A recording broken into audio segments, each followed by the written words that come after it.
Okay, so here we go. It's a December 13th, another video. I I can't emphasize it enough that I'm not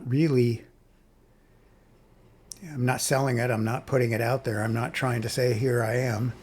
It's just maybe it's in a way these videos are a form of meditation, mindfulness meditation where you basically note something and then let go of it and let it dissolve into consciousness, Brahman, God.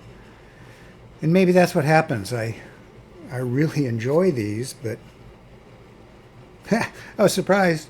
The last 2 days, I think 4 people watched the video I just did. That's 4 times usual. But I enjoy it, and I know some of my close friends and family enjoy it. Even the Swami made a comment. He said, I think it's really good that you're chronicling or journalizing your spiritual journey, and that sometime in the future somebody will benefit and enjoy it. So maybe I got to say, I don't even know if that's the goal. I do know that my son thanked me and that these would always be available to him. I think that was from the line of that he could always, in the future when I'm not around, he could say, well, there's my old man. And obviously spirituality is, on the spiritual side of life, it's everything. And on the householder side of life, my family, my wife, my sons, my best friends, they're everything. So, but this is the guiding principle in my life, the spiritual journey, and that's pretty much, that's all these videos are about. So hopefully it's only 20 minutes. Like my other ones, I'll have some Vedanta quotes and then my personalization, my application of that. I should also say that almost every religious practice that I've read, you can't really describe consciousness or define consciousness or God in words because it's beyond the physical universe. And so words being part of Maya or the physical universe, it's hard. And so this video might find me bogging down a little bit, just trying to find words. I remember watching a talk by the Swami where he said a lot of people, when they're describing it, they say, especially their deepest experiences, they can only say it was like this or it was like that, because you really can't describe that pure essence. So let me just ahead of time say, well, we'll see how this goes. So let's start it off by saying some things that I've mentioned many times before, but they're near and dear to my heart. And the first one is, I've said many times, I think it's the greatest principle that I got in Vedanta in India, Vedanta Hinduism, which is many paths, same God, many paths, same consciousness, many paths, same truth. So I wish we could get away from dogma. Look at the world now and the amount of wars we have. It drives me, it really is upsetting. I have to let it all go. And I do believe in prayer and meditation, and I believe that the more we can all just adhere to that principle and avoid dogma, avoid the idea of I'm right and you're wrong, the better off we'll be. So I just wanted to say that, and I also just wanted to reiterate how important that is. And the second one might be a bit of a shock, but it is what I believe is one of the greatest principles of Ramakrishna, who I've mentioned many times, his book, the books I've mentioned many times. But to me, his basic teaching is that Bhakti yoga is the easiest path. So let me just put this up here real quick. So there it is, many paths, same God, and then Bhakti yoga, the path of union with God, God consciousness through love. Lord Ramakrishna, Lord Jesus are the two greatest examples of Bhakti yoga. Now I'm bringing this up as this immense principle. Maybe, I mean, just look at the impact Lord Jesus had on the world. But I'm bringing it up because this akin to one of my earlier videos, the roadblocks that I had to get through to understand the religions of India, and especially Vedanta, but this one might have been the biggest. But I remember reading Ramakrishna and trying to understand Bhakti Yoga, and him saying this was the easiest path. And that, doggone it, that was hard. And I think I had a lot of fixed ideas and dogma, or arrogance is better, ignorance and arrogance, that I was better than that, or that was below me, or something. And so this is a bit of a confession now that I say it. Maybe it's an apology to everybody that even if it was just internal in thought, me thinking I was better or they were below, but I am completely sold on Bhakti Yoga. So as you read it there, the path of union with God consciousness. So remember, yoga is really from the word, the yoga meaning yoke, to bind together or come together, like two cows that are hoeing a field, they're brought together.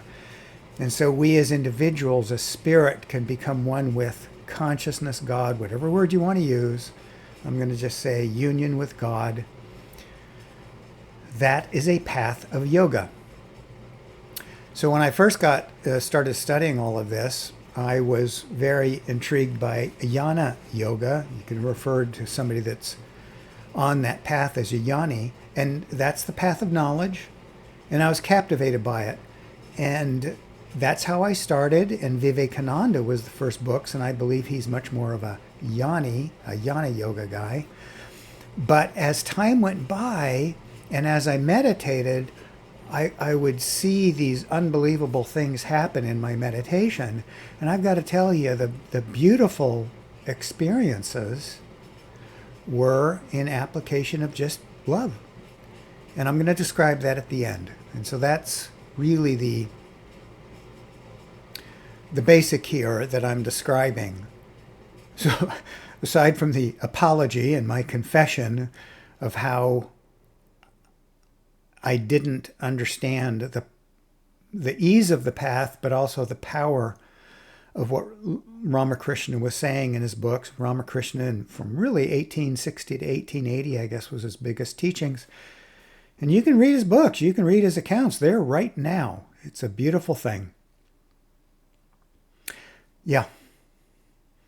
So I had to, in a way, I still like jnana yoga, but I had to let go of it in an arrogance. And one of the things that Ramakrishna says is that jnana yoga it can be an ego trap.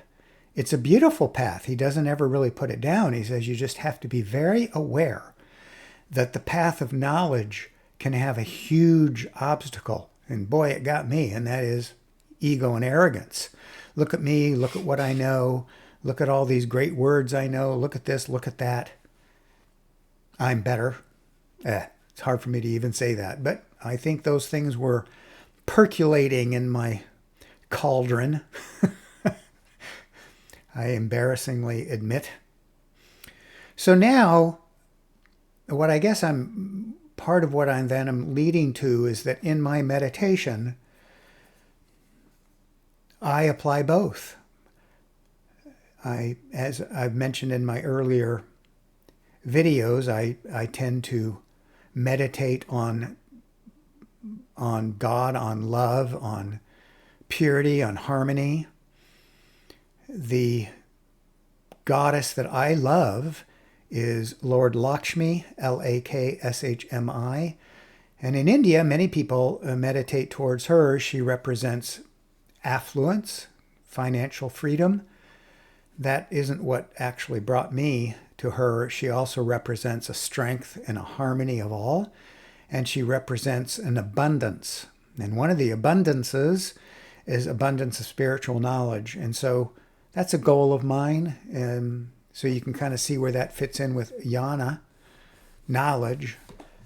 But I really believe that the easiest path is love. So,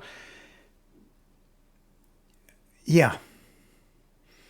When I first started meditating, And I've always kind of marveled at this. I sat down, maybe it was my second meditation, and I was trying to figure out what meditation was. There was nothing that in the Vedanta words that I read that really said what you do. And I just sat down, I used Om and this and that, and out of the blue popped up, just meditate on being calm and on calmness, even just on the word calm. And then the other words were love and have all. Just let everything, love everything, good, bad, the ugly, the indifference, just let it all flow. And it's amazing how often that kept coming back. And for quite some time, I would kind of battle. No, I want knowledge. I want skills and techniques, and I want to be able to do this and that. And maybe I could move a book across the room or some kind of silly notion. There's many stories on that in the books, by the way, in the Vedanta books. What good does that do? I mean, the goal should be purely to know God, to know consciousness, to be one, the unitary consciousness. But I was taken by all those other ideas, and I would meditate on a lot of things. And let me tell you, sometimes I'd get that path, and maybe this is part of my confession or just the realization and thing that I wanted to communicate, is that path would just give me headaches. Can't tell you how many times that happened, over 50 years, really. And whereas Bhakti yoga, and now that I recall, I remember Vivekananda saying in one of his books that if you meditate on love, you will create space. You will have, whether it was a light, a space, a feeling of wellness and beauty. And I will tell you that I have found that to be completely true. So as much as I love Jnana Yoga, and at times that's appropriate, something will come up and I'll just let it kind of float around there and I'll gain knowledge, or sometimes I'll walk out and I'll gain, I think it's called cosmology, kind of like how the universe is put together or how things work. I would kind of call that a Jnana Yoga result. But almost always now I'll end up by meditating on, I thought I wrote it down here, but it's infinite calm, infinite love, infinite bliss. And if I just sit there and let that be without thinking about it, thinkingness is just almost silly. Just being it, I just feel good. And I would say everybody try that if you want. Probably all the other meditators have been doing that all along and go, well, Jim, it's about time you figured that one out. But it's true. Although I must admit, it didn't last long early in my meditations. Now it lasts so much longer, sometimes throughout the day. Wouldn't it be wonderful if it just could be a forever? But I do bounce around between those. And I think I wanted to mention that focusing on the small. Oh, and Vivekananda also said that some people really have success meditating on the infinite and some people on a small. Well, let me tell you, if I focus on too small, I get a headache. Maybe that'll go away one day. I don't know. Now I don't really have too many headaches, and I just enjoy focusing on bhakti love. Yeah. So more and more I see that that's really all that's important. And I feel kind of silly looking back at things that I valued more in the past. Probably tomorrow I'll change and do another video. But this has actually been pretty consistent for the last many years. But it didn't come together as a simplicity. And maybe that's how everything works. It'll finally break down into one basic simplicity. Consciousness, God, love. That'd be pretty special. And once everything else just kind of dissolves away. I don't know. But anyway, I wanted to pass that on because I thought it was pretty important. I don't know why I never fully communicated it before, but there you have it. And so looking at the screen, those are huge importances to me, and I'll just say them again and then end it. Many paths, same God. Can't we all just get along? Bhakti Yoga, the path of union with God consciousness through love, as with Lord Ramakrishna and Lord Jesus. And then Jnana Yoga, the path of knowledge. Fantastic, by the way. I'm not belittling that at all. It's a union with consciousness through knowledge, through the separation of spirit and all else. And you know, both these paths are going to end up at the same. So I bounce around between them. It's how I started, and I still apply it. So there's no disrespect there at all. I love them both, but boy, I sure value Bhakti Yoga, Bhakti love now. And maybe I end up all my meditations with some of that. Okay, and that'll do her.